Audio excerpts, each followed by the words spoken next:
Bienvenidos a Excedra Books y a este diálogo sobre la historia de Panamá y de su conexión con Francia, un episodio o un conjunto de ellos que muchas veces se pasa por alto. Hablaremos del Canal de Panamá, ya que está pronto a cumplir los 100 años desde su inauguración, pero esta vez tocaremos el inicio, donde todo comenzó, y eso nos lleva a Francia, el país que destila cultura y arte por donde se lo analice, la verdad. Canal Francés, que es el libro por el cual estamos aquí, es justamente un libro que ha sido publicado en 3 idiomas y que revela por primera vez la historia del Canal de Panamá y la idea inicial que tenían los franceses de construir justamente un canal sin esclusas que uniera los dos océanos. Ferdinand de Lesseps dejó rodar un sueño y a Panamá, en ese momento parte de Colombia, llegaron ingenieros, exploradores y artistas para poder desarrollarlo. ¿Qué sucedió? Marc de Banville, su autor aquí presente, realizó una investigación exhaustiva que finalmente cuenta en Canal Francés y sobre la cual hablará hoy con alguien que conoce muy bien a la cultura francesa. Vamos a presentarles a los dos participantes en el tema que nos competen el día de hoy. Por un lado, Marc de Banville, escritor, periodista e historiador francés, egresado de la Universidad de Burdeos, luego también amplió sus estudios en el Centro de Formación de Periodistas de París. Fue reportero de televisión en América Latina y desde el año 2000 es director independiente y continúa realizando documentales para las cadenas de televisión francesas. Divide su tiempo entre París y Panamá, siendo este país motivo de una gran pasión a través del Canal de Panamá, que lo llevó a coleccionar todo tipo de documentos al respecto. Canal Francés es su primer libro, pero también escribió la novela titulada Philippe.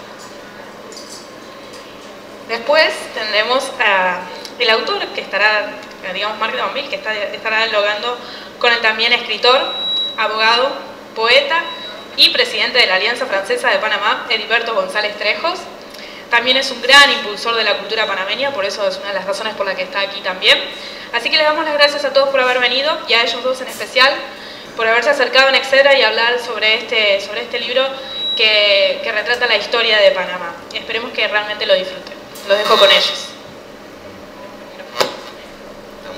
Estamos en familia aquí. Buenas tardes a todos, todas. Fíjate que este libro, curiosamente, yo tuve un primer acercamiento a él hace exactamente un par de años, Marc, con motivo de la Feria del Libro del 2012, donde Francia era país invitado. Pero el acercamiento fue no tan llevado a profundidad porque se perdió entre tantas cosas y luego la lectura se rescata, y básicamente hablamos mucho con una amiga que tenemos en común, Sandrine Piacasto, de que esta obra valía la pena divulgarla, que había que rescatarla, pero esas cosas se van posponiendo. Y en la agenda agitada aquí de Marc, que tiene que irse de Panamá y regresar, esas cosas quedan en el tapete. Y de una manera, de uno de estos giros de la vida inesperados, Rosario nos contacta y quedamos ahora hablando del libro. Y esos mismos giros inesperados son los que encontramos en esta obra, hablando de ellos, de tales giros inesperados. ¿Cómo se llega a construir el canal en Panamá? Está muy bien. Carlos V ha mandado a hacer estudios desde hace muchos años, pero el Papa le dijo que lo que Dios une, el hombre no lo puede separar, y eso se aguantó.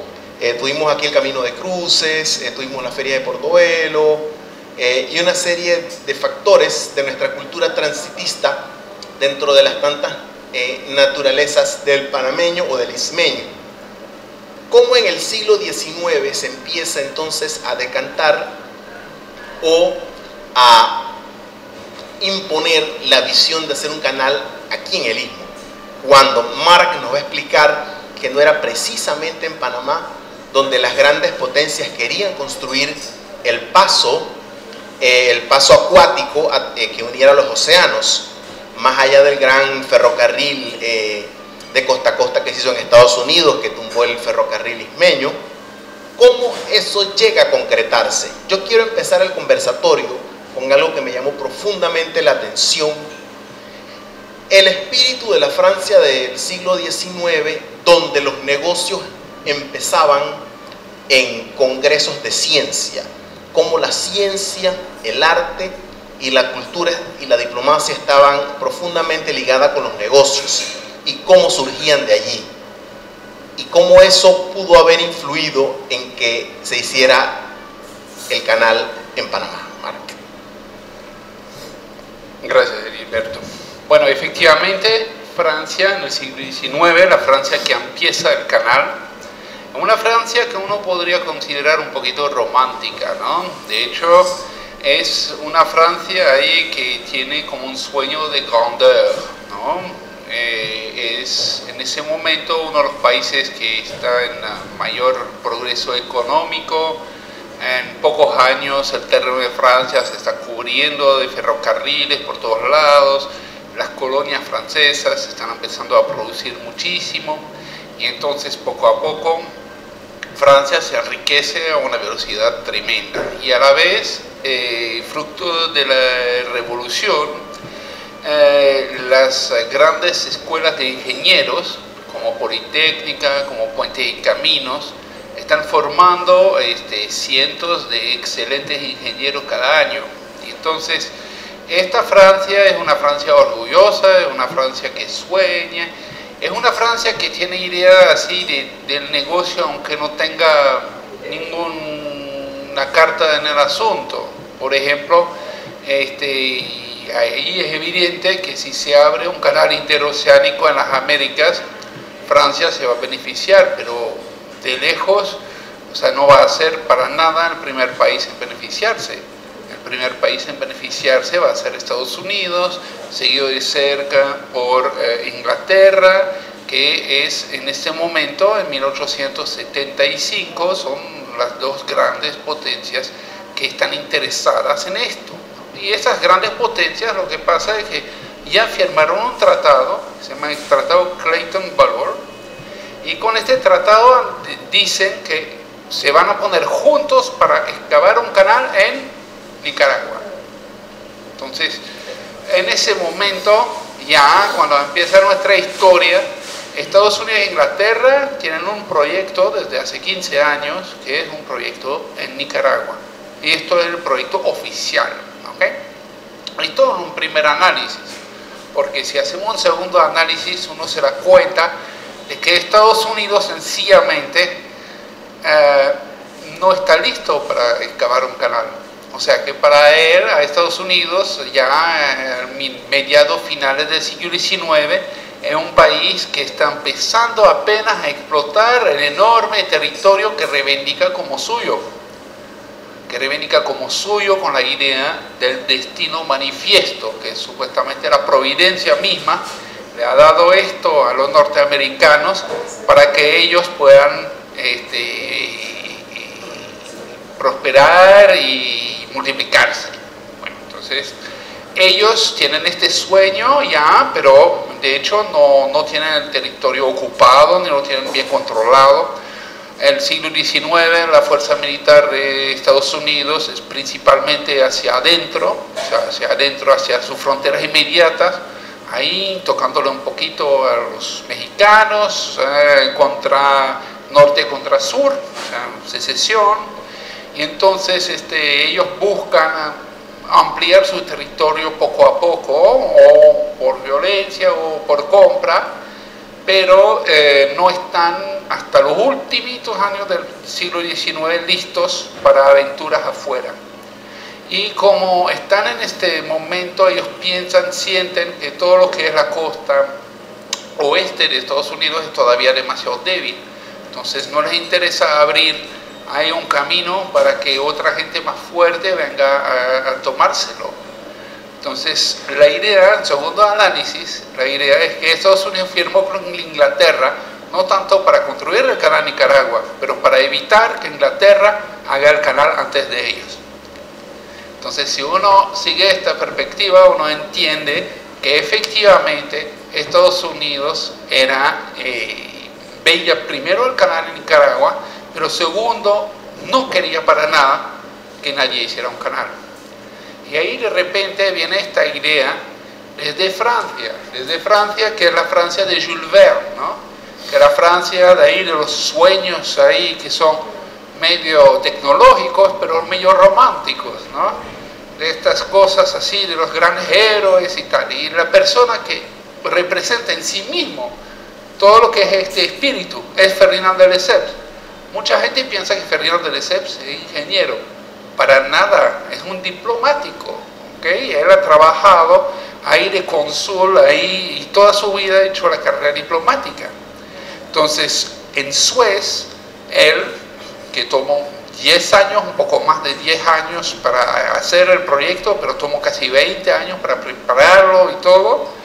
Para Suez, realmente su talento de diplomático es el que le ayuda a resolver, porque él logra llevar a cabo el proyecto de Suez en contra de Inglaterra, que era un poder muy importante con el Imperio Otomano de la época.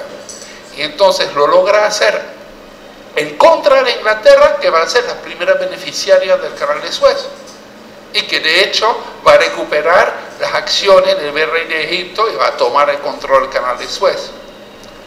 Así que esta persona es un diplomático, es un señor que cuando tiene una idea intenta ingeniárselas para que esta idea se haga, ¿okay? Es un promotor. Señor voluntad. Claro, y además de esto tiene una altísima idea de él mismo, porque en el momento en que ya estamos hablando de mediados de los años 70, ¿no?, que se hace el Congreso de Geografía ahí en París, es un Congreso Mundial de Geografía y de repente se evoca la historia del canal interoceánico, ¿no? Y en ese momento hay una figura mundial enorme a nivel de canales y todo, que es el primero en haber llevado a cabo un canal, un gran canal, y este es Ferdinand de Lesseps. Y Ferdinand de Lesseps ya en el 75 tiene 70 años, pero se acaba de casar con una jovencita 5 años antes y ha empezado a darle ahí casi un hijo por año. Entonces, ella tenía 20 años ahí en la inauguración del canal de Suez cuando se casaron. Entonces, le dio y tal, y él se siente muy joven. Entonces, él no solamente no le parece suficiente para su gran figura de haber hecho un canal, quiere hacer 2. ¿Okay? Bueno, esto es típico de la gente que uno le puede decir así como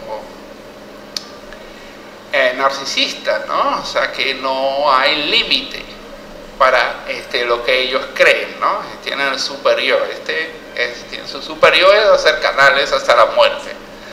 Entonces, hasta que su propio hijo le dijo, por favor, padre, le escribió una carta, ¿no?, diciendo, por favor, padre, usted logró construir Suez con ayuda de una suerte que nadie pensaba que podía contar con ella, y no se queda contento con haber hecho esto, ahora quiere volver a hacer otro canal que va a ser hasta más complicado, ¿no? Entonces esto es lo que es.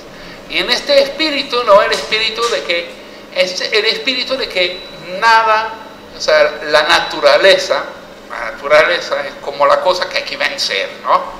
Y lo que lo vence es el progreso. El progreso es la ciencia, la tecnología, el progreso son los ingenieros y las cosas, pero más que los ingenieros son las ideas, las visiones, ¿no? Y tiene que haber un personaje visionario. Este personaje visionario es Ferdinand de Lesseps. Y entonces así él cree tanto en este proyecto que va a manipular todas las exploraciones, hasta va a manipular el propio Congreso de París de 1879, el Congreso donde se examinan todas las rutas posibles, que acaba de hecho en una guerra entre, por un lado, el canal de esclusas en Nicaragua y por otro lado el proyecto de Louis-Napoléon Bonaparte-Wise y Armand Reclus de canal sin esclusas por Panamá. ¿Ok?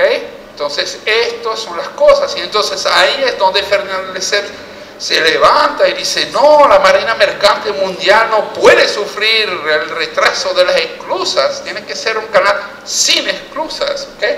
Y pronuncia esas cosas tan fuertes que después él mismo se va a bloquear sobre esto, ¿no? Eso es lo que te iba a comentar renglón seguido. Hubo varias exploraciones de Lucien Bonaparte Wise por el Atrato, por el Alto Bayano, por el Darién, como llegó a esta ruta que aparentemente era vedada porque estaba protegida, no solo por una concesión, sino por el mismo tratado Mayarino-Bitlac del ferrocarril. Eso por un lado, y lo otro, Gaudin de L'Épinay, el propio hijo de Lesseps. ¿Y cómo? No es el hijo de Lesseps. Después Bueno. Charles Lesseps, ya Gaudin de L'Épinay le había advertido en el Congreso que ese canal había que hacerlo con esclusas. Francia tenía la tecnología para hacer las esclusas, el mismo Gustave Eiffel, y cómo se llegó tan tarde a la conclusión que había que hacerla. Es una cosa muy especial, porque la verdad es la siguiente. Los franceses empiezan evidentemente con Ferdinand de Lesseps, con canal sin esclusas. Escogen este camino porque de todas las rutas posibles es el único camino donde sería posible hacer un canal sin esclusas. Un canal sin esclusas es posible. 70 kilómetros. Y entonces sí, por la distancia y por la altura, por el tipo de terreno que hay en medio, etcétera, etcétera, es el único lugar donde sí un canal sin esclusas es posible. Entonces los franceses van a tener la idea del canal sin esclusas durante 7 años, ¿okay? A partir de 1887 ya esto cambia. Pero hay que notar que los norteamericanos lo tuvieron durante 4 años. Entre 1903 y 1907 los norteamericanos van a por un canal sin esclusas.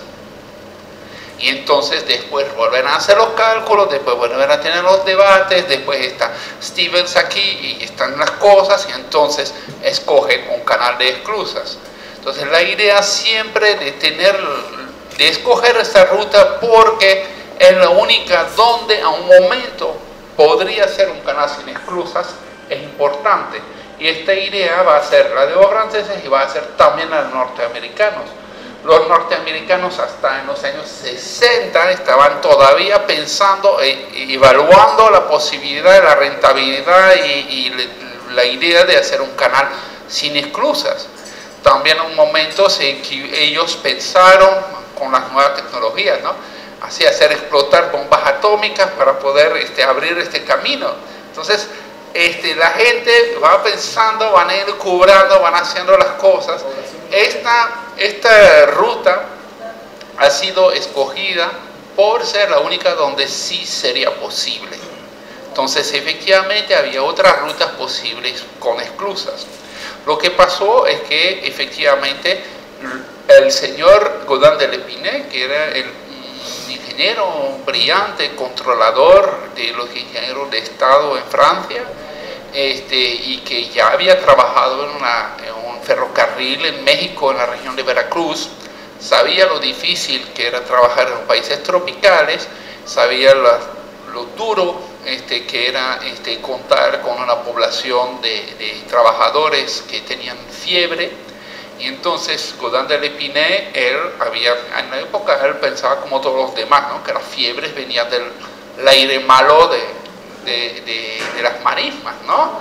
Entonces de los pantanos. Entonces él había propuesto hacer un gran lago ahí con una represa en Catún que iría hasta Culebra, y del otro lado hacer 2 esclusas más pequeñas, una cerca de un pueblo que se llama Pedro Miguel y otro cerca de un pueblo que se llama Río Grande, en un sitio que se llama Miraflores.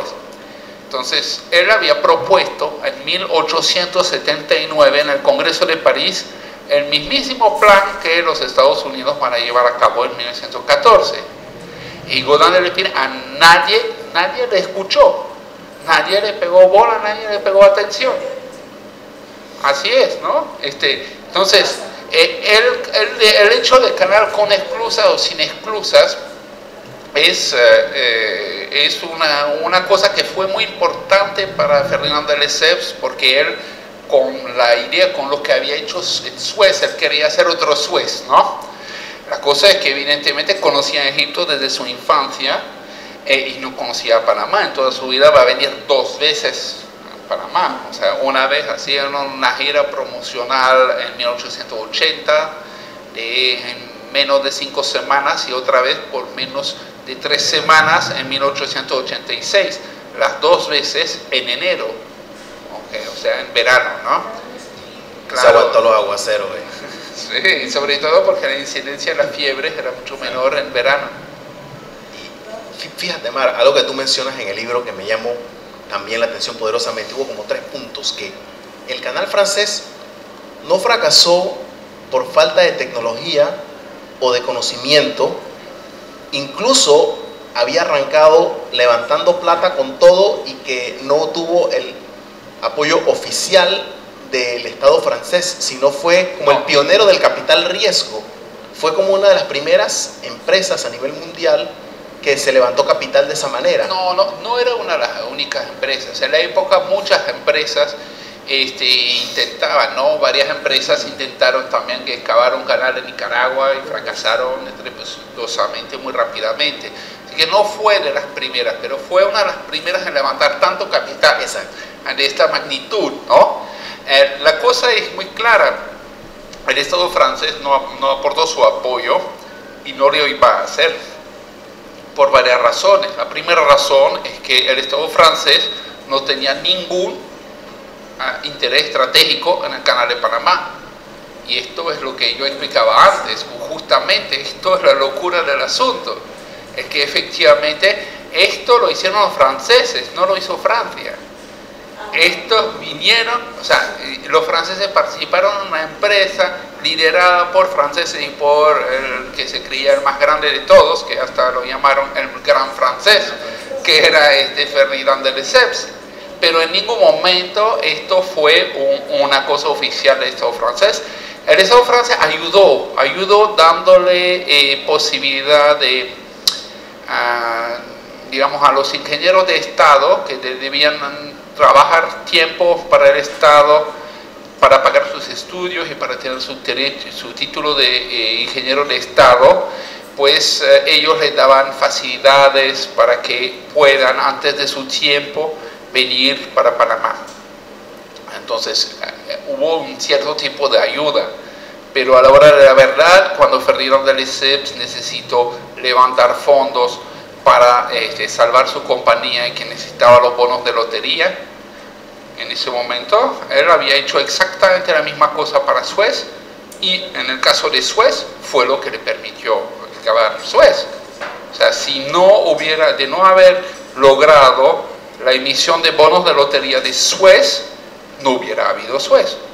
O sea, 2 años antes del proyecto todo el mundo lo veía esto fracasado. Inglaterra estaba en contra, la compañía no tenía dinero, la confianza bajaba. Él hizo los bonos lotería, con esto él contrató a Cubro y Gerson, que compraron las dragas muy buenas, las dragas que también van a venir a Panamá, que son muy buenas para excavar canales, y gracias a esto excavó Suez en 2 años. Entonces, sí, las dragas estuvieron en uso hasta 1914, es decir, que no fue por falta de tecnología. No, los franceses no fracasaron por falta de tecnología, tampoco fracasaron víctimas de mosquito, porque es cierto que efectivamente hubieron bastantes muertos. Lo muy cierto también es que la mayoría de los muertos no fueron por fiebres. La mayoría de los muertos era por disentería, hasta accidentes, etcétera, etcétera. También hubieron, evidentemente, miles por fiebres, pero no tanto como uno puede pensar. En general ahí se maneja la cifra de 20.000 muertos en la época francesa. No es cierto. Cuando uno retoma las cifras, logra un poco más de 6.000 muertos. Lo que pasó es que a las fiebres le daba mucho miedo. ¿Por qué? Porque el ingeniero rico, el occidental, el de Francia, que venía, podía protegerse comiendo bien, etcétera, purificando su comida, etcétera, etcétera, con un buen hospital de la disentería y la mayor parte de las enfermedades de la barriga. Pero de las fiebres no se podía proteger, no sabía por dónde venía. Y parecía que además estas fiebres le tocaban más a los occidentales que a los negritos que sí trabajaban ahí en el canal. Entonces, para los ingenieros, efectivamente, las fiebres eran un miedo muy grande, ¿no? Pero la idea es que a nivel de cifras, cuando uno mira objetivamente todas las cifras, no es tan enorme, ¿no? Estamos hablando ahí que en el periodo francés, ¿no?, que empieza en 1880, acaba en 1903, bueno, hasta 1904, hay 2.400 muertos de fiebre, ¿ok?, sobre un total de 6.000, que quiere decir casi la mitad, que es importante, que efectivamente, y la cosa hay que ver la evolución. 80-81 es bajo, empieza a subir a partir de 82, 83, 85, 1800, 86 es el pico. A partir de 86 empieza a bajar la mortalidad. Entonces esto importa y baja de manera continua. Después, cuando fracasa la compañía Universal y sigue la compañía nueva, ahí las fiebres son muy pocas. ¿Por qué? Porque hay menos gente. O sea, en la segunda etapa francesa están solamente 3.000 personas en lo que es la obra, principalmente en Culebra. En este momento ya casi la incidencia de fiebre es baja, ¿no? Y sube y baja debido a otras cosas, ¿no? Por ejemplo, sube en el momento de la guerra de 1000 días, cuando hay más gente también en Panamá, esas cosas. Bueno, pues hay evolución, ¿no? Entonces, esto es un poquito lo que uno puede ver, ¿no? O sea que la gente del canal, ¿de qué me estaba hablando ya al principio? Del fracaso, las razones del fracaso. Ah, las razones del fracaso. Entonces, uno no es la tecnología es buena, la maquinaria casi toda se usó hasta el final en el periodo norteamericano. No son las fiebres jugaron un papel, las fiebres también marcaron mucho la mentalidad y también afectaron la confianza, etcétera, etcétera. Pero la razón principal, casi la única por la cual fracasó el intento francés, es una razón financiera. Esta compañía, en el momento en que fracasa, tiene un buen plan de un canal de esclusas diseñadas por Gustavo Eiffel, tiene los mejores ingenieros que han resistido a la fiebre, muchos de ellos son inmunes ya a la fiebre, como Philippe Bonneau-Varilla, que está en Culebra, y él casi le mató la fiebre amarilla en el 86, y él ya es inmunizado contra la fiebre amarilla, entonces no le puede matar.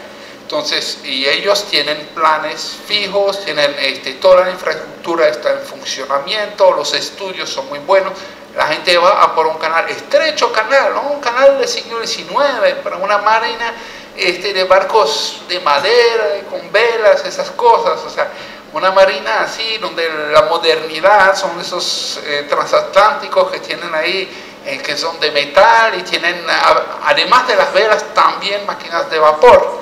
Entonces, esto era un canal de 22 metros de ancho, era un canal que tenía esclusas de 180 metros de largo por 18 metros de ancho, ¿no?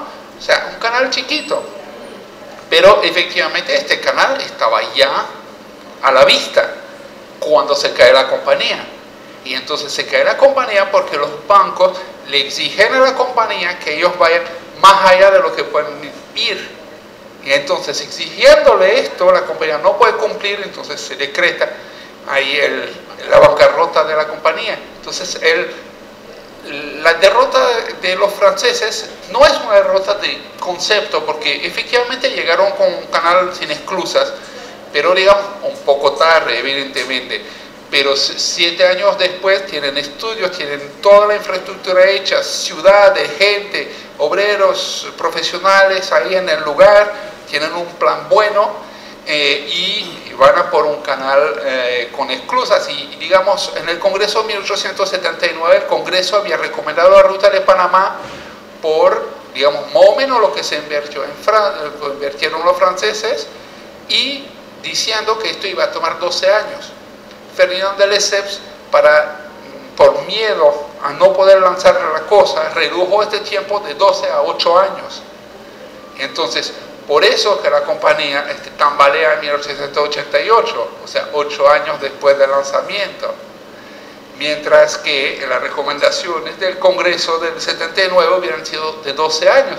Y ahí, por el 1892, al paso en que iban y cómo iban, con este plan hubiera habido un canal. Y justo en el momento en que casi está seguro en que John Bigelow, el amigo de Bonneau-Varilla, pero también ex maestro espía ahí de Estados Unidos, que también estuvo ahí metido en los conflictos europeos, así, un señor muy interesante, padre de un gran periodista, Pulteney Bigelow, bueno, un señor apasionante, este señor Bigelow escribe a los Estados Unidos muy claramente, le dice, ahora sí van a acabar el canal, el problema no es saber si lo van a acabar o no, el problema es saber cuándo, ¿no? Que era la única duda que tenía. Y ahí es el momento en que se cae financieramente la compañía. Entonces, evidentemente hay gente que empieza a decir, y no hubiera habido un poco de ayuda. Mira, los motivos existen, los medios existen, toda esta gente es una piña, los que hacen la bolsa en ese momento son innovadores, son un grupo muy reducido, muchos de ellos están casados ahí todo este mundo vive juntos, ¿no? Entre Nueva York, Londres, París. Con padrazgo. Ellos inventan un nuevo mundo y entonces sí tienen complicidades y cosas, o sea, los medios dicen, pero no hay ninguna prueba, nada, ninguna, o sea, no, o sea, ahí es donde otra vez, eso es lo apasionante con esto, ¿no? Es una historia ahí de más de 100 años, pero sigue habiendo cosas nuevas y cosas nuevas que investigar. Hablando del humano, Mark, aquí en Panamá crecemos reconociendo el legado del mestizaje por la construcción del ferrocarril, por la construcción del canal, pero más que todo por el factor norteamericano. Y tú mencionas un factor muy importante aquí, la influencia de la construcción del canal francés en nuestra formación cultural y humana y hasta étnica, en la construcción constante de ese mestizaje que parece nunca acabarse. A veces es ignorado en el canal francés, se ignora el impacto en cuanto al mestizaje, los grupos humanos que vinieron aquí, el impacto cultural hasta el día de hoy y cómo ha repercutido, Mark. Bueno, Panamá siempre ha sido un lugar así como raro, ¿no? Desde los tiempos de la colonia, era un lugar de esos chiquitos, o sea, donde la gente no le gustaba estar. O sea, en el tiempo de la colonia, el que estaba en Panamá es porque no se podía ir. ¿Por qué? Porque aquí había fiebre. Entonces la gente que estaba aquí era la gente que o tenía orden del rey o de la iglesia o los judíos sefarditas que huyendo de la Inquisición, o huían y no podían, pero unos se metieron ahí en Costa Rica o vieron varias historias así, pero digamos que, y también los que no tenían los medios para irse, era una tierra muy difícil. O sea, esto de las fiebres se echaba al istmo desde el descubrimiento, y esto efectivamente la gente tenía que vivir con ello. Por eso que la gente de plata, ¿no? Los notables de aquí ponían a su familia en Azueros. ¿Por qué Azueros? Porque está seco. Uno, porque está más seco, y sobre todo porque si tú miras bien los vientos, te permiten todas las temporadas irte en barco de un lado a otro muy rápido entre la capital y Azueros. Entonces esto es lo que funciona, ¿no? Entonces lo que hay que tener en mente es que esto era, ¿no? Cuando llegan los franceses, Panamá atraviesa momentos así como de mucha especulación, ¿no? Como antes, ¿no? Cuando llegaba el oro de Perú, entonces ahí todo el mundo se animaba, ahí había cientos de mulas y tal, todo el mundo llegando a un pueblito, ¿no? O sea, nombre de Dios, y Portobelo, pueblitos, pero se volvían un lugar delirante, las mayores ferias del mundo en ese momento. Entonces todo el mundo ahí con mucho bullicio, mucha animación. De repente se iban los galeones y ya todo el mundo se iba, ¿no? Unos al interior, por ahí, por allá, todo el mundo se iba, ¿no? Entonces Panamá conocía esos momentos así de boom, y esos momentos de boom también eran más en el tiempo, ¿no? Cuando había comercio con España, había un boom. Cuando a 2, 3 años había problemas con los galeones, la cosa bajaba. Cuando ya de repente deciden, ok, el oro va a pasar por abajo, por el Cabo de Oro, entonces aquí ya no, o sea, todo el mundo es crisis, ¿no? Todo el mundo se va. Entonces Panamá conoce esas cosas. Cuando vienen de repente los ingleses y dicen, oye, vamos a pasar aquí, puede hacer pasar la gente por bongos en el Chagres y tal, y los vamos a llevar por ferry, que vamos a tener en Taboga, por ahí, por allá. Ahí de repente vuelve el interés. Cuando vienen los gringos y dicen, vamos a hacer un ferrocarril y a traer mucha gente para buscar oro, ya todo el mundo, ya esta cosa ya empieza a hacer ahí una prosperidad tremenda, todo el mundo vuelve, plata, plata, plata, rápido. Y de repente se abre el transcontinental en Estados Unidos y cae. Y llegan los franceses aquí, hay 15.000 habitantes en la ciudad de Panamá, no más. O sea, esta cosa, la elasticidad, ¿no? Elasticidad social y elasticidad económica de Panamá hasta el momento en que se abre definitivamente el canal en 1914 es muy fuerte, realmente, ¿no? Porque era un lugar peligroso. Cuando Panamá se independizó de España, los españoles dijeron, sobre todo no cambian de idea hasta que esté lejos el barco, y ya no querían, no era para criticar el país, solamente era muy peligroso. La gente que no estaba ya inmune contra las fiebres tenía peligro muy real de morirse cada año. Entonces, la gente tenía que vivir con esto, y la única razón para poder vivir y aguantar con esto era porque uno tenía mucha riqueza que ganar, o porque uno al final no tenía más nada que perder porque no tenía ni los medios de irse, y entonces tenía que vivir y aceptar el destino. Entonces estas cosas son las que constituyen así como el destino del lugar, en la ¿no? sabana del Pacífico era más saludable, y la gente, muchos iban a Penonomé, que conoció una burguesía ilustrada muy importante, y otros se fueron al lado occidental en Chiriquí. ¿Sí? Y muchos terratenientes se quedaron en Veraguas, ¿sí? Más feudales. Entonces sí era eso. ¿Sí? Y fíjate lo que tú mencionas, que muchos de los obreros que quedaron del canal francés continuaron con el canal norteamericano. Es muy más complicado. De los obreros, los obreros al principio del canal francés vinieron gente de Martinica y Guadalupe, pero ellos duraron muy poco. De hecho, más gente va a venir para el canal norteamericano de Martinica y Guadalupe que en la época francesa. Pero sí, la mayor parte de la mano de obra francesa viene de Jamaica, y la mayor parte de los jamaiquinos que sí trabajan con el canal francés se quedan en Panamá después y van para Bocas del Toro a trabajar en las bananeras norteamericanas que en este momento se abren ahí. Entonces, efectivamente, esto es una parte de las cosas, ¿no?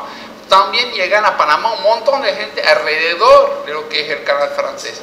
Muy poca gente, de hecho, se queda en Panamá porque todavía sigue estando peligroso. O sea, de verdad, la gente que había visto ya amigos, colegas ahí morirse con el vómito negro, la familia, no querían, la mujer. Sí, bueno, como Dingler. Sí, él sobrevivió, pero la familia. Pero Dingler era uno de los pocos que trajo a su gente, a su familia, a sus hijos y tal, ¿no? Era un poco loco, ¿no? Esto era Dingler, ¿no? Dingler creía que él había venido en verano y le había encantado el país tropical y todo, y él había soñado y había visto esto así como un nuevo lugar así del mundo increíble, donde él podía ser como, siendo el director del canal, como el gran nabab del lugar, y podía tener ahí un palacio, y que su familia iba ahí a correr a caballo en las planicies enormes y tal. Así que trajo a toda la familia, trajo a los caballos de raza, trajo a todo el mundo, y en menos de 2 años todos se murieron. Hasta los caballos. Bueno, él los mató a los caballos, porque los caballos no tienen fiebre. Antes de abrir a conversación, porque este es un conversatorio y queremos que todos ustedes participen, dejo con el tema de Philippe Bunau-Varilla, el gran traidor, odiado por los panameños. Depende de qué panameño. Sí. El problema, históricamente, me refiero al traidor, ¿no? La cosa ¿Héroe sería, o traidor? ¿Servidor a la patria? Mire, sobre todo es un señor a quien se le puede reprochar muchas cosas. Primero, es un pesado.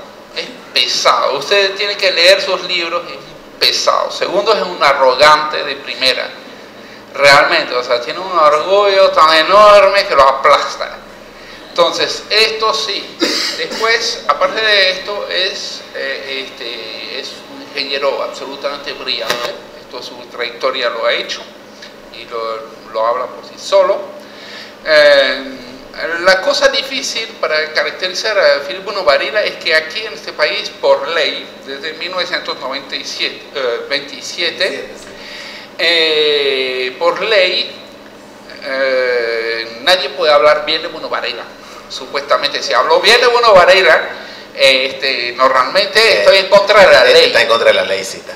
La ley, aquí hubo una ley en la Asamblea Panameña que decía que Bueno Varela tenía que ser librado del escarnio de las futuras generaciones. Entonces, se les tenía que decir que este señor era un bandido de primera y tal y cual.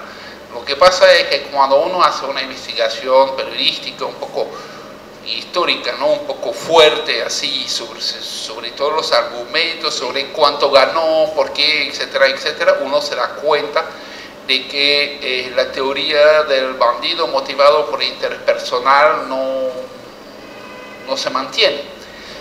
Ahí, mejor que yo, habla muy bien de esto, lo que es la obra del juicio, ¿no? Ahí que han hecho aquí, donde efectivamente presentando todos los argumentos y se le preguntaba, se le pedía a la sala, ¿no? Al público que votara, ¿no? Si era culpable o inocente, Bueno Varela y bla, bla, bla. Bueno, no sé cuántas veces se sellaron esta cosa, pero yo sé que solamente 2 veces el público lo condenó. Bueno, claro, porque el problema es que se dicen muchas cosas. O sea, se dice, Bueno Varela era el jefe de la compañía nueva y era el principal accionista. No era el jefe. Sobre todo por la cláusula de perpetuidad, eso fue lo que... No era el jefe. Bueno, la cláusula de perpetuidad no es él. No, pero le echaron la culpa. No, la cláusula de perpetuidad no es él. Lo que sí, él miente en su libro de 1913. Él miente, pero principalmente para proteger a Roosevelt. Él miente al momento de decir, cuando empiezan las negociaciones, me trajeron una versión muy poca alterada del Tratado de Shanghái. Esto no es cierto. Ahí el historiador inglés John Major comprobó, estudiando los borradores del tratado, o sea, todos los borradores, como había sido preparado el tratado, que ya desde hasta antes de agosto estaban empezando a decir, en caso de que se haga otro tratado, etcétera, etcétera, cuáles son las condiciones, qué tenemos que hacer, qué tenemos que pedir. Entonces todos los ministerios de Estados Unidos habían pedido sus cosas, ¿no? También sabían muy bien y tenían muy claro los norteamericanos que en este momento Roosevelt era presidente, era republicano, pero el Congreso estaba en mayoría demócrata y tenían problemas para hacer pasar leyes. Y entonces, si querían hacer pasar una ley del Canal de Panamá, y si le querían hacer pasar rápidamente, la idea y la necesidad era que dicho tratado tenga de antemano, vaya más allá que todas las críticas que lo puedan hacer los demócratas. O sea, el tratado tenía que ser mejor que en las disidencias demócratas, porque si no, no iba a pasar políticamente. Y si no pasaba políticamente, ya estaban los colombianos acampando en Washington. Ya estaba todo el mundo, ya estaban los partidarios del Canal de Nicaragua acampando, diciendo, por ley, como no se hizo la enmienda Spooner, tenemos que hacer el Canal de Nicaragua. Entonces, sabían muy bien que estos elementos iban a pasar. Entonces, ellos tenían ya un número de exigencias muy fuertes. No negociaban con Panamá, representada por Philip Bueno Varela, pero no negociaban con Colombia, ya negociaban en posición de fuerza, eso es evidente, y ellos no estaban listos para hacer muchas concesiones, al contrario, ellos querían muchas más cosas. O sea, la naturaleza, el espíritu del Tratado de Shanghái, que contemplaba policía conjunta, que contemplaba justicia conjunta, que contemplaba estas cosas, ya era fuera de lugar. Entonces ellos llegaron ya a la mesa con varias cosas muy fuertes, y a la vez Philip Bueno Varela tenía muy consciente, porque conocía bien a Estados Unidos, tenía muy consciente de los límites políticos. O sea, había habido un debate donde la enmienda Spooner, o sea, se aprobó el canal de Panamá por parte de Estados Unidos, en una ley que se llama la ley del canal Nicaragua, donde hay una enmienda que propone Spooner, un amigo de Theodore Roosevelt, que dice, ok, vamos a hacer el canal Nicaragua, pero primero intentamos Panamá. Provisto que logremos comprar a la compañía francesa por no más de 40 millones de dólares y firmar un acuerdo que no nos cueste más de 10 millones con Colombia, vamos a hacer Panamá. De no lograr eso, los goles legislativos no son nuevos. Hacemos canal Nicaragua. Entonces, la idea era la siguiente, era que efectivamente John Hay estaba cansado de negociar con colombianos. O sea, había tenido 2 años terribles, o sea, entre 1 año y medio terrible, desde junio del 1902, intentando negociar un tratado con Colombia, una Colombia que justo después de una guerra civil tremenda, estaba en súper desacuerdo, donde nadie tomaba o respaldaba las decisiones, donde ellos tenían que decir una cosa con el embajador lo mandaba por telegrama a Santa Marta, y de ahí el telegrama con barquitos subía al Magdalena, rac, 3 semanas, ¿ok? Llegaba a Bogotá y la gente de Bogotá decía, ay sí, pero esto no. Entonces mandaban de vuelta, baja el barco, telégrafo, pasaban 6 semanas. Y a veces le faltaba información, o sea, Bogotá estaba lejos, muy lejos. Si alguna vez han negociado con colombianos, créanme que... Entonces, John Hay no quería negociar con colombianos, y para él los panameños eran colombianos, igual, o sea, muchos de ellos, o sea, Amador Guerrero nació en Turbaco, o sea, era colombiano técnicamente. Entonces, la cosa es que esto es lo que hay que tener en mente, ¿no? O sea, que si de no haber habido alguien así con el conocimiento profundo de Estados Unidos, como podía ser Bruno Varela, muy difícilmente se hubiera podido llegar a un acuerdo en los términos de tiempo justos para evitar de que los colombianos y los partidarios de Nicaragua tumben al proyecto. Entonces, y se hubiera hecho el canal por Nicaragua o quizás en otras condiciones, ¿no? Claro. Sí, o hubiera vuelto la gente de Colombia, la gente ahí que hoy son los próceres, hubieran acabado al paredón. Exacto. Y de repente hubiera sido nueva u otra la historia. Pero evidentemente la gente aquí, o sea, los que tomaron el riesgo de unirse para fundar esta república, arriesgaban su vida. Y lo sabían, y evidentemente todas sus posesiones. Vamos a abrir el compás para algún comentario, alguna pregunta en este conversatorio del público. ¿Sí? ¿Capta? Entonces. ¿O Lisset? Ajá, hola. Venga. Sí, ¿nombre? Digo.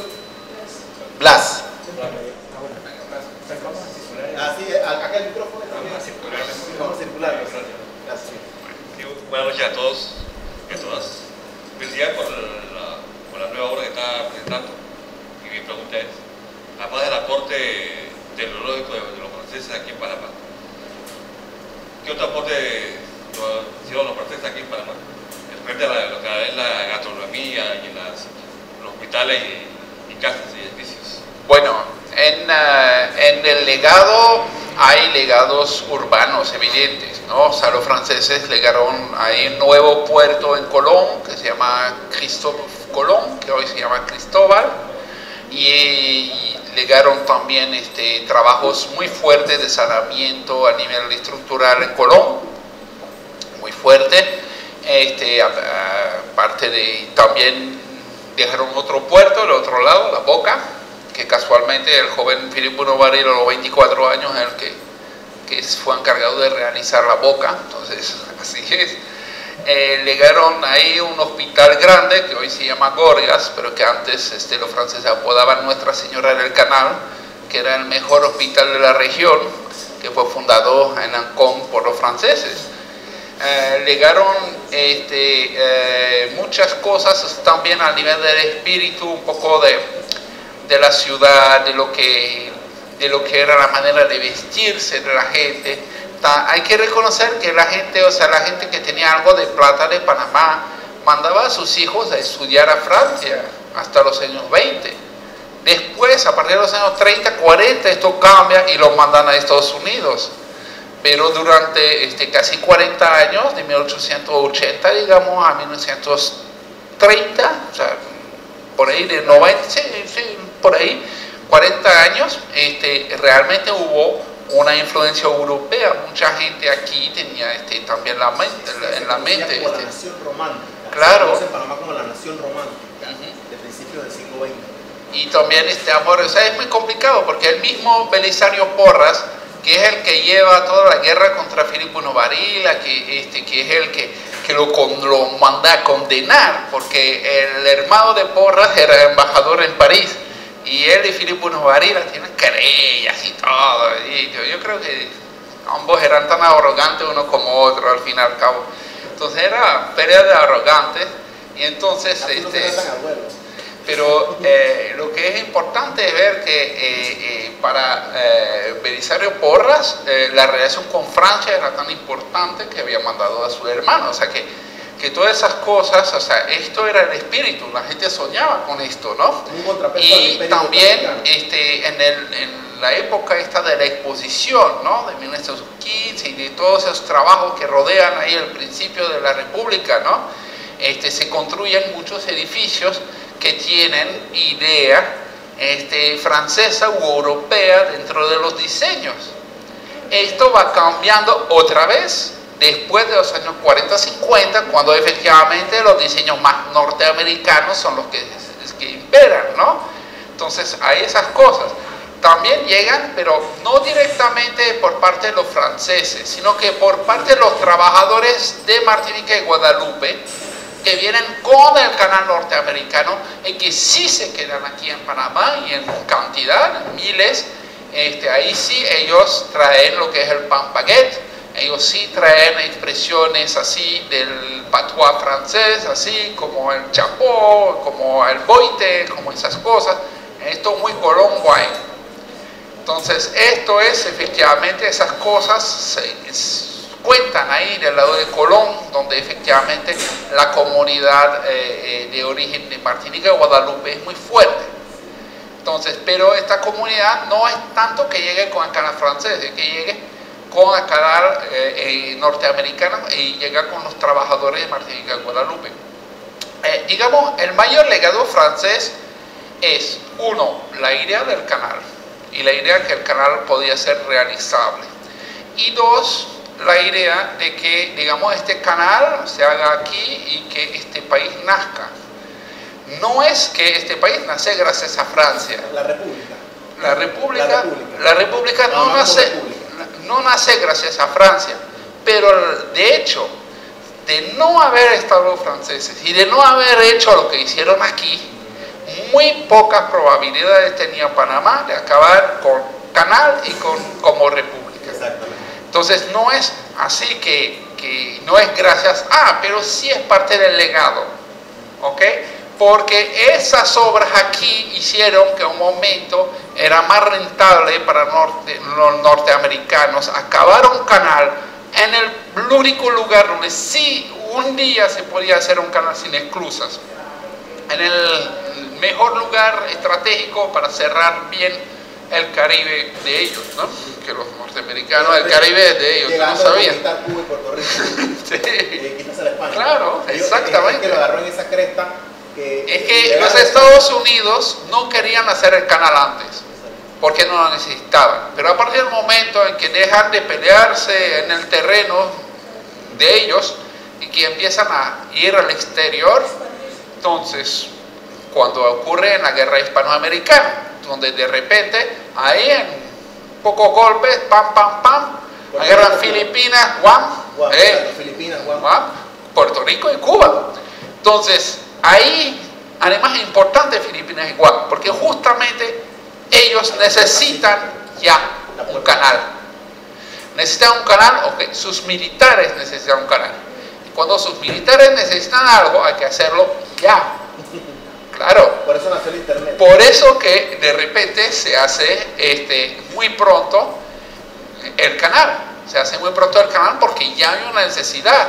Pero antes de esto, con Inglaterra, era más bien la idea que, sobre todo, no lo hagan antes de nosotros. Entonces, ya cuando están listos, empiezan los gringos. Una pregunta más, ¿no? Sí. Sí, allá atrás. Mira, Venga. uno es la posición de una guardia, es la posición que él tiene frente a su país, ¿verdad? Él es un héroe allá, pero él repudiado acá. En Francia, él hizo posible... Nadie lo conoce en Francia. No, pero él hizo posible, una guardia hizo posible que reinvirtiera todo el dinero, se recuperara el dinero que se había invertido para el trabajo a través de las acciones que se realizaron. Para nada, se recuperó una parte mínima de la inversión, ni un quinto. Y la mayor parte de este quinto acabó en los bolsillos de Wall Street. Entonces... Pero era una forma de revertir, era por lo menos recuperar algo. El honor más que todo, yo creo. No, sobre todo no. Para él la idea era la siguiente. Él había hecho discursos ahí cuando estaban muriéndose ingenieros y le habían dicho, somos señores soldados al fuego. Entonces, para él, él no quería que todos esos muertos fueran en vano. Para él quería, uno, que se hiciera este canal en Panamá, porque él lo veía y lo creía. Y dos, quería que esa gente no fuera muerto en vano. Y también quería reivindicar la figura de Ferdinand de Lesseps. Porque Philippe Bonaventure es alguien que nace sin padre, padre desconocido. Entonces nadie sabe quién es el padre. Alguna gente dijo, esta puede ser el mismo de Lesseps. Bueno, esto hay muy poca probabilidad porque el Bonaventure medía 1,60 m, el otro 1,90 m, y no es 90, pero 75, y bueno, no se parecían para nada. Entonces esto no es, no. Pero era su padre espiritual, sí. Él necesitaba una figura ahí de un patriarca que enseña el camino y tal, y él se identificó muchísimo con Ferdinand de Lesseps. Esto yo lo detallo mucho más en mi novela, ¿no? Porque efectivamente ahí es donde la novela te permite expresar cosas. Porque donde Bonaventure te digo que es pesado y aburrido y arrogante, es porque en sus libros casi nunca habla de él, ni de lo que él siente. Ahí se la pasa así, haciendo unos grandes discursos así, sobre el honor y las vainas y las cosas. Y si no, habla técnicamente, donde sí es brillante ingeniero. Pero ahí cuando uno quiere ir más allá, tiene que ir al mundo de la literatura. Ahí. Una más, Kafta, ya terminamos, el tiempo es tan cortito, se nos acabó el tiempo, la conversa está tan buena que aquí, pero acá, allá afuera van a encontrar este libro que está a $25, 25 balboas, donde está eso y mucho más de lo que hemos conversado, porque es una investigación bastante bien hecha. No es porque Marte al lado mío, ¿no? Y sobre todo en realidad porque me pagó un montón de plata y me tira. Sobre todo porque hay 150 ilustraciones. Sí. O sea, la figurita y las biografías. Yo fui un periodista de televisión. Para mí la imagen no es ilustración, la imagen es información. Sí. Entonces yo hago documentales y yo trabajo mucho con la imagen, ¿no? Y entonces este libro yo puse una parte de mi colección de imágenes. También hice ahí un mapa que permite ver ahí cómo evolucionó el istmo. Entonces esto es un compromiso donde efectivamente este libro fue publicado primero en francés en 2004, luego en español en 2005, en lo que es la primera edición, y ellos todos se vendieron pero muy rápidamente, ¿no? Cerramos con Kafta, entonces. Pero después pude publicar la segunda edición en 2012, y ahí es donde nos conocimos en la Feria del Libro, cuando el país invitado era Francia, y desde entonces el éxito ha sido grande. Y el jueves 19 de agosto en la tarde, a las 4 de la tarde, Marc va a tener otro conversatorio sobre este libro en la feria, en Atlanta. Sobre otro libro que estoy escribiendo ahora para una editorial francesa que se llama Edición Plena, que se llama 100 años, que se llama Canal de Panamá, 100 años de historias, así que sobre muchas historias del canal. Ok. Bueno, yo lo voy a resumir así, en realidad.